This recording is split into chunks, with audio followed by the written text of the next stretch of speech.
Yesterday, I was listening to the discussion and the issue of the Sengol came up.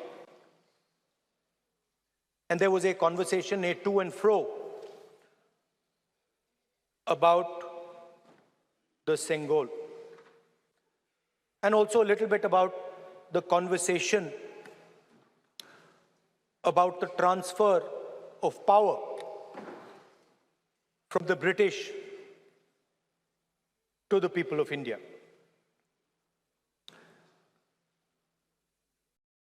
Before handing over power to the people of India, the British asked the leadership of the freedom movement, who are we going to transfer power to? And of course, there was a little bit of arrogance in this statement because they viewed India as a poor country. And the revolutionary answer that our freedom fighters gave was, we are going to transfer power to the people of India. So we became a country that from its inception gave the vote to all our women. And this was a revolutionary thing at the time. We also gave the vote to every single community. And the vote was a mechanism of transfer of power. It was designed to further transfer power to the people of India. And if you look at the journey from independence, it's been that journey. It's been a constant transfer of power, more and more and more power to the people of India, on one side. And on the other side, the counter idea that take away power from the people of India. This is the fight that is going on. And in fact, in many ways, it is the fight that is taking place today. Huge step forward in the transfer of power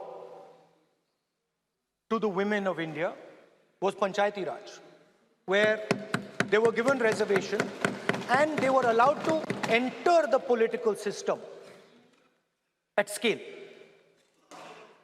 And this is another step. It's a big step. It is not a small step. And I'm sure everybody in this room, the treasury benches, the opposition, everybody agrees that this is a very important step for the women of our country. They fought for independence. They are as capable as any man, in many ways more capable, and should be given as much space as they possibly can be given. There is one thing, in my view, that makes this bill incomplete. I would like to have seen OBC reservation included in this bill. I think it is very important that a large chunk of India's population, large chunk of India's women should have access to this reservation. And that is missing in this bill. There are also two things that seem strange to me. One is the idea that you require a new census to implement this bill. And the second is that you require a new delimitation to implement this bill. In my view, it is quite simple. This bill can be implemented today by giving 33% of the seats in the Lok Sabha and the Vidhan Sabha to India's women. And so I wonder if this is not designed to push the ball forward. to push the ball forward 7, 8, 9 years, and then let this thing play out the way it does. I know my friends tend to like to take the attention of people away from other issues. You know, there is of course the Adani issue, which is they always want to take the attention away. But there is another, I would like to say that. One of the things that, this is quite a nice building, nice peacocks, nice peacock feathers on the ground, nice peacock feathers in the chair. It's a nice, tasteful building. But frankly, I would have liked to see the President of India in this process. The President of India is a woman. She represents the tribal community, and it would have been befitting to have her visible in this transfer from one house to the other. So one of the things that the government likes to distract from, of course, is Mr. Adani. And there is another thing that the government likes to distract everybody from. And that thing is called the caste census. For some reason, and I don't quite understand what this reason is, the moment the opposition raises the issue of caste census, the BJP tries to create a new distraction, a new sudden, event, so that the OBC community and the people of India look the other way. In my research for this speech, I took a look at the different institutions that define how our country moves forward. There are many. There is the Lok Sabha, Rajya Sabha, Vidhan Sabhas. There is the bureaucracy. There is the press. And there's the judiciary. And I looked with an eye to understand what is the participation of the OBC community in these institutions. मतलब हमारे जो institutions हैं उनमें OBC की भागीदारी कितनी है, ये सवाल मैं पूछ रहा था और मैंने अलग अलग institutions में थोड़ा research किया जो central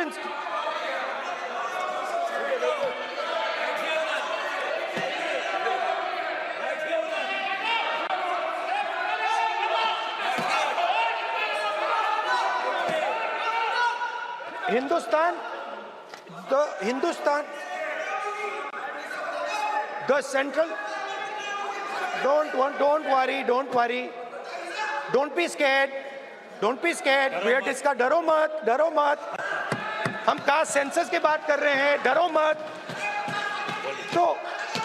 तो मैंने, I checked, simple thing I did, I said, look, what is the most important set of people in the government of India? The people who define how this country is governed. Of course, Lok Sabha and Vidhan Sabha, but beyond that, they are the 90 secretaries of the government of India. 90 people, secretaries, are responsible for managing the core of the government of India. And I asked myself the question, how many of the 90 people come from the OBC community? And I was shocked and shattered by the answer.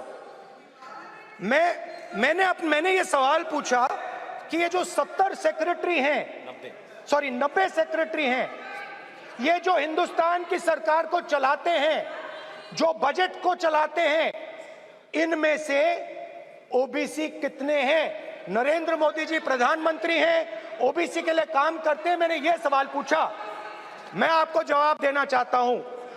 Hindustan के secretaries 90 में से सिर्फ 3 OBC से हैं।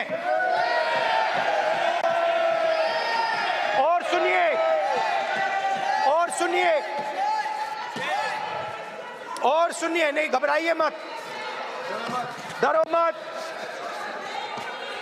और सुनिए, ये जो सेक्रेटरीज हैं जो ओबीसी कम्युनिटी से हैं, ये हिंदुस्तान के सिर्फ 5% बजट को कंट्रोल करते हैं। मतलब अगर हिंदुस्तान का बजट 44 लाख करोड़ का है तो ये 2.47 लाख करोड़ मतलब 5% कंट्रोल करते हैं।